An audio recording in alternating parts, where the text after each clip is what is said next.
أعوذ بالله من الشيطان الرجيم بسم الله الرحمن الرحيم الحمد لله رب العالمين والصلاة والسلام على أشرف الأنبياء والمرسلين وعلى آله وصحبه أجمعين قال رب اشرح لي صدري ويسر لي أمري واحلل عقدة من لساني يفقه قولي. Assalamualaikum warahmatullahi wabarakatuh. Apa khabar pelajar semua? Ustazah harap semuanya dalam keadaan sihat walafiat. Okey, kita berjumpa lagi dalam tajuk Pendidikan Islam tingkatan 2, bidang sirah, wanita suri teladan di bawah tajuk Sayyidatina Sumayyah radhiyallahu anha. Sebelum kita lanjutkan pelajaran kita hari ini, marilah kita sama-sama membaca suratul Fatihah dan kita niat sedekahkan untuk diri kita, kedua ibu bapa kita, adik-beradik kita, guru-guru, jiran-jiran dan semua orang yang berurusan dengan kita. Moga-moga kita semua akan dikumpulkan oleh Allah Subhanahu Wa Taala di dalam syurga. Al-Fatihah.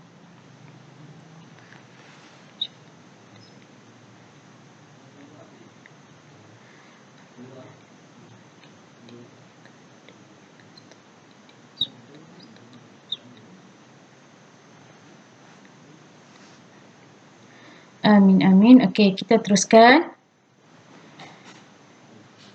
Okey, dalam tajuk ini kita akan bincang tentang riwayat hidup, sifat utama, sumbangan dan juga iktibar daripada Sayyidatina Sumayyah radhiyallahu anha sayyidatu syuhada.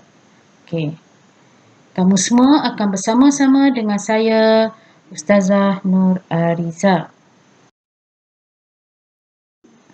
Okey, sekarang kita tengok riwayat hidup Sayyidatina Sumayyah radhiyallahu anha. Okey. Nama sebenar beliau Sumayyah binti Hubath. Sumayyah binti Hubath. Status dia bekas hamba kepada Abu Huzaifah Al-Makhzumi. Okay, Sumayyah ni adalah seorang hamba. Berkahwin dengan Yasir bin Amir dan mendapat seorang anak bernama Ammar. Kelebihan dia, wanita pertama memeluk keislaman. Keluarga Sumayyah antara golongan terawal memeluk Islam, orang terawal. Kewafatan disula dengan tombak Abu Jahal. Okey.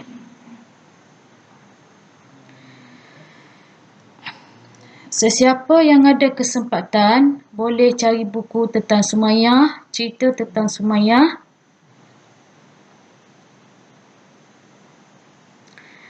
Bagaimana dia telah melalui penyiksaan yang amat pedih demi mempertahankan akidah Islam. Okey. Kita cuba cari dan kita cuba baca dan kita cuba hayati betapa hebatnya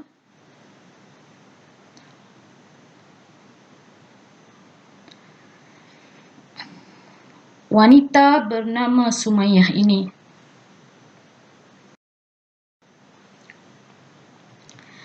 Okey. Sifat utama yang ada pada beliau, okey, mempunyai kesabaran yang tinggi dalam mempertahankan akidah. Sumayyah dan ahli keluarganya disiksa dengan kejam di tengah kepanasan padang pasir. Sumayyah dan keluarganya dipaksa untuk kembali kepada agama asal mereka, tetapi mereka tetap beriman kepada Allah Subhanahu wa Ta'ala. Akhirnya Sumayyah mati disiksa tadi, disula tadi oleh Abu Jahal, manakala suaminya syahid akibat disiksa. Okay, sedikit kisah Sumayyah.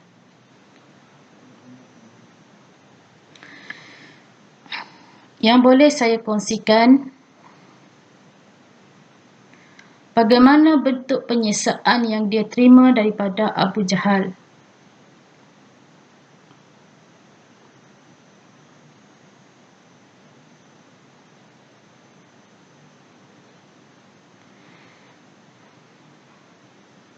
Okey, cuba kita bayangkan, kita hayati. Antara kisah dia, bagaimana dia diseksa. Dia diseret dengan badannya dia luka. Badannya luka sebab saya tak ingat sama ada terkena pedang ataupun sebab kena pukul. Okey, badan dia luka.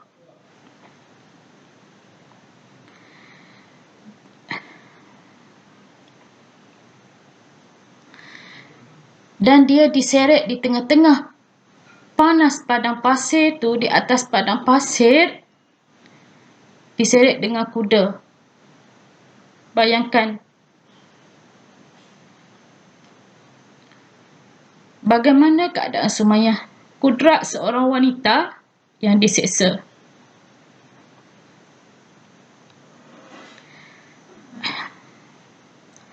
Tetapi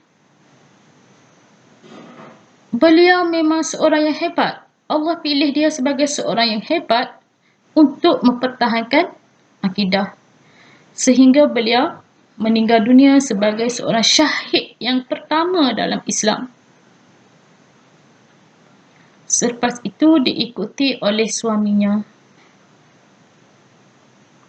Manakala anaknya Ammar pula terus bertahan walaupun diseksa dengan pelbagai cara, sehingga akhirnya dia terpaksa berpura-pura mengikut kehendak kafir Quraisy. Okay. Dia ikutlah. Kafir Quraisy kata supaya dia kembali kepada agama nenek moyang dia, dia tuturkan dengan lidah, tapi bukan dengan hatinya. Dia berpura-pura demi keselamatan diri dia. Setelah melihat kematian ayahanda dan bonda tercinta.